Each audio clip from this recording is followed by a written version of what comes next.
The people the world throws away are sometimes the only ones who know how to save it. Olivia Carter lowered her eyes as the automatic hospital doors slid shut behind her with one final hiss that sounded far colder than the November wind waiting outside. In her trembling hands rested a small cardboard box containing everything 3 years of dedication had left her with. A faded family photograph tucked inside a simple silver frame, a navy blue stethoscope whose tubing had been repaired twice with careful hands instead of replaced, a coffee mug painted by a pediatric patient who had once insisted she was the bravest nurse in Chicago, and the employee badge that no longer opened any door inside the building she had proudly entered before sunrise. Nearly every morning, rain had begun falling only minutes earlier, covering the sidewalks in shimmering reflections that blurred the glowing emergency room sign behind her. Around her, the city continued breathing as though nothing had happened. Ambulances arrived. Visitors hurried through revolving doors. Doctors in white coats laughed quietly beneath umbrellas. No one noticed the black nurse walking away after losing the career she had sacrificed birthdays, holidays, and countless sleepless nights to protect. Olivia tightened her grip on the box and started down the block. She refused to cry where anyone could see. She had spent too many years teaching frightened patients that dignity was something no diagnosis could steal. She would not surrender her own now. 45 minutes earlier, she had stood in the administrator's office listening to accusations that barely sounded real. A medication error, failure to follow protocol, negligence. Words thrown across polished mahogany like stones, despite every chart, every timestamp, and every memory telling her she had done exactly what any compassionate nurse should have done. She had tried to explain, but the decision had already been signed before she entered the room. Someone needed a name to blame, and hers had been the easiest to write. The rain grew heavier as Olivia crossed another intersection, her worn sneakers splashing through shallow puddles. The cold seeped through her jacket, but she hardly noticed. She was calculating rent, student loans, her mother's blood pressure medication, and how many weeks of groceries she could stretch if she found another job quickly. Then the quiet afternoon shattered. Tires rolled to a stop with perfect precision behind her. One black SUV became 3. 3 became 6. Doors opened almost simultaneously as men in tailored dark suits stepped onto the wet pavement, their movements disciplined rather than chaotic. Pedestrians slowed. Drivers stared. Even the rain seemed to soften beneath the weight of an invisible presence. From the center vehicle emerged a tall man whose charcoal overcoat hung with effortless authority across broad shoulders. His sharp features remained unreadable, but his usually controlled expression had cracked beneath unmistakable urgency. His eyes swept across the sidewalk until they found Olivia standing frozen beside a bus stop, still clutching her cardboard box. For one suspended heartbeat, neither of them moved. Then his voice cut through the rain with a force that silenced every conversation nearby. "Where's the nurse?" he demanded. No one answered. He took another step, his gaze never leaving Olivia. "Where is Nurse Olivia Carter?" Olivia stared at the stranger as rain collected on the edge of the cardboard box in her arms. His expensive shoes were already soaked, yet he did not seem to notice. Every person surrounding him watched for his next word, but his attention remained fixed on her face with an urgency that felt completely out of place. She had never seen him before, and yet something about the way everyone else instinctively stepped back told her this was a man accustomed to being obeyed. Before she could answer, one of the suited men leaned toward him and spoke quietly.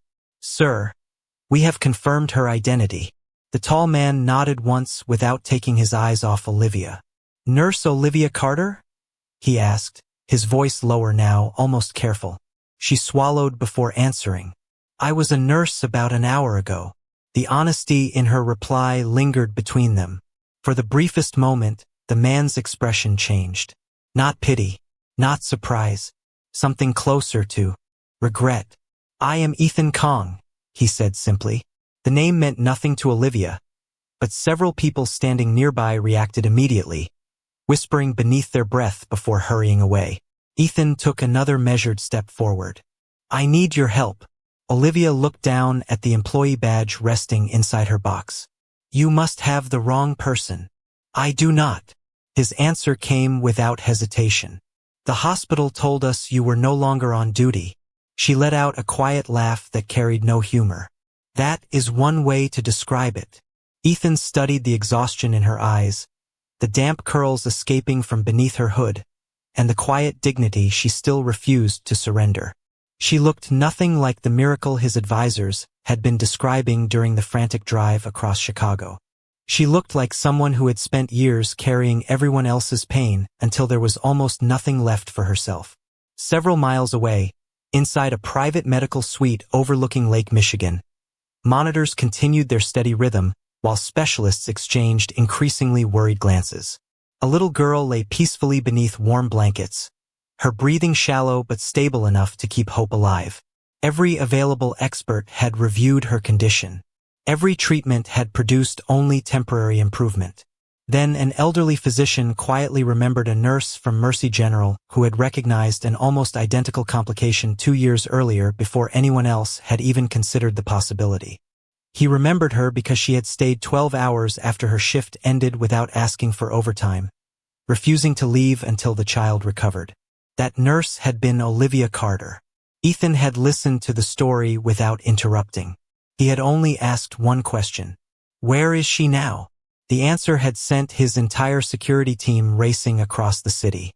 Back on the rain-soaked sidewalk, Olivia shifted the weight of the box against her chest. If this is about a patient, there are hundreds of better nurses still inside that hospital. Ethan slowly shook his head. Every one of them told me to wait. The physician who knows the most told me not to wait for anyone except you. Olivia searched, his face for arrogance, manipulation, or desperation disguised as confidence. Instead, she found something unexpected. Fear. Not fear for himself, but for someone he loved deeply enough to ignore pride completely. It was a look she had seen countless times in waiting rooms, on anxious fathers, exhausted mothers, and families praying beside hospital beds. Power disappeared quickly when someone precious was suffering. Compassion did not ask who deserved it. It simply answered the call. Olivia looked toward the hospital one last time.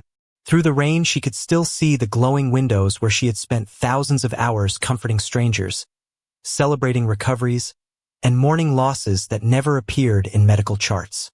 Everything inside her wanted to walk away, to leave behind the place that had discarded her without listening to the truth. Yet another part of her, the part that had chosen nursing long before it became a profession, refused to ignore the fear standing only a few feet away. She drew a slow breath. "Tell me about the patient," she said quietly. Ethan did not waste a second. "My daughter is 9 years old. Her name is Hannah." His voice softened almost imperceptibly as he spoke her name. "She collapsed this morning after complaining about dizziness. Every specialist has seen her. Every machine has produced more questions than answers. They stabilized her twice, but each improvement disappears within minutes." Olivia listened without interrupting. Years in emergency medicine had taught her that frightened families often remembered emotions more clearly than medical details. "Does she have any previous conditions?" Ethan nodded. "A rare metabolic disorder diagnosed when she was 6. Most days she lives like any other child. Today everything changed." Olivia frowned thoughtfully. "What medications has she received?" One of Ethan's advisors immediately handed over a neatly organized folder protected inside a waterproof case. Olivia blinked with surprise. She had expected confusion, not preparation. She carefully placed her cardboard box beneath the covered bus shelter before opening the folder. Even standing in the rain, her eyes moved. Through laboratory values, medication schedules, physician notes, and imaging summaries with calm precision. The city around them slowly faded into the background. She was no longer an unemployed woman standing on a sidewalk. She was a nurse again. Ethan watched silently as her expression shifted from concern to concentration. She never rushed.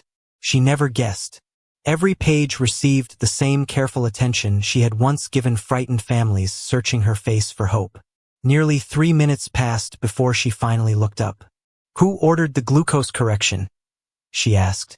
Several physicians had discussed the case for hours without questioning that treatment. Ethan turned toward one of his medical consultants. The older physician adjusted his glasses. It was recommended by the initial emergency team. Olivia slowly shook her head. Based on these numbers, that intervention may have solved one problem while quietly making another much worse. The physician's eyes widened. He quickly reached for the folder again, scanning the laboratory reports with growing disbelief. His lips parted, but no words came. Ethan noticed the change immediately. "Doctor." The physician looked at Olivia instead of answering him. "How did you see that in less than 5 minutes?" Olivia closed the folder gently. "Because I made the same mistake during my first year as a nurse." Silence settled over the group. "A senior nurse stopped me before any harm was done," she continued. "She told me something I have never forgotten. Sometimes the numbers tell one story while the patient is living another." Ethan studied her with renewed respect. She had not claimed perfection. She had admitted an old mistake without hesitation because it might save someone else today. That kind of honesty could not be taught. Olivia glanced toward the waiting line of black vehicles before looking back at Ethan. "I cannot promise I can save your daughter," Ethan answered without lowering his gaze. "I am not asking for certainty. I am asking for the chance that everyone else says only you can see." The next 20 minutes passed with measured urgency rather than panic. Blood samples were collected again. Medication records were reviewed a second time, and every member of the medical team adjusted to a rhythm that Olivia quietly established without ever raising her voice. She remained beside Hannah, speaking softly whenever another test was performed, explaining each step before anyone touched the little girl's arm. The frightened expression that had shadowed Hannah's face since morning slowly began to fade. Even the nurses assisting with the new laboratory work noticed the difference. Children often trusted calm long before they trusted medicine. Ethan stood near the window watching every movement. Throughout years of building a business empire, he had learned to recognize confidence. Some people demanded attention with loud voices. Others earned it simply because everyone around them naturally followed their lead. Olivia belonged to the second kind. Nobody had officially placed her in charge, yet physicians twice her age were now waiting for her observations before making another decision. A notification sounded from one of the laboratory tablets. The updated results had arrived. The senior physician reviewed them carefully before looking back at Olivia with widening eyes. "You were correct," he said quietly. "The metabolic markers have shifted exactly as you predicted." Olivia accepted the tablet and compared the new values against the earlier reports. She traced several numbers with her finger before letting out a slow breath. "This confirms it," she said. Her body was responding to a chain reaction, not a single event. "We have been treating the symptoms while accidentally feeding the imbalance." She calmly recommended a revised treatment plan based on the new findings, explaining each adjustment in language simple enough that Grace and Ethan could understand every reason behind it. Nobody questioned her recommendations now. The physicians immediately began making careful changes while nurses updated medication schedules and monitoring intervals. 15 minutes later, another subtle change appeared. Hannah opened her eyes without squinting against the lights. She looked around the room with greater awareness than she had shown all day. "Dad?" she whispered. Ethan crossed the room almost instantly but stopped beside the bed instead of overwhelming her with emotion. "I am right here," he answered gently. Hannah reached for his hand. "The water does not taste funny anymore." Olivia smiled without saying a word. She simply handed Ethan a fresh cup of water, and together they watched Hannah take a slow sip before offering the smallest genuine smile anyone had seen since sunrise. Relief swept through the room so quietly that no one immediately spoke. Several nurses exchanged grateful glances. Grace covered her mouth as tears gathered in her eyes. The senior physician removed his glasses and looked toward Olivia with unmistakable admiration. "You reminded all of us that listening is a clinical skill," he said. "We became so focused on data that we forgot the patient was speaking the entire time." Olivia gently adjusted Hannah's blanket once more. "Machines measure what has already happened," she replied softly. "Patients often tell us what is happening now, if we are willing to slow down and hear them." Ethan watched the scene in thoughtful silence. Hours earlier, he had arrived expecting to purchase the finest expertise available. Instead, the person who had changed everything was a nurse carrying a rain-soaked cardboard box after losing her job. Wealth had opened every door in the city, yet compassion and careful observation had accomplished what money alone never could. For the first time that day, hope no longer felt like something distant. It was sitting quietly beside his daughter's bed, wearing a borrowed visitor badge and offering comfort with steady hands.